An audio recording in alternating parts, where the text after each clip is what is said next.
Hello beautiful people! Welcome to Celebrity Home.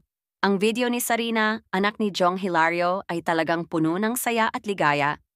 Makikita ang kanyang kasiyahan habang namimili at nag-i-enjoy sa mga Disney toys, sapatos at damit sa bagong bukas na Disney Store. Ang kanilang pamilya ay tila nagkaroon ng napaka-espesyal na karanasan na talagang nakakatuwang panoorin. Dagdag pa rito, ang pagkikita nila sa sikat na content creator na The Blackman Family ay nagbigay ng extra excitement sa kanilang araw. Ipinapakita ng video ang halaga ng family bonding at ang saya ng pagiging bata na tiyak na nakaka-inspire sa mga manonood. Sa kabuuan, ito ay isang makulay at masayang pagdiriwang ng pamilya at ng mundo ng Disney. Uy, the Disney Store!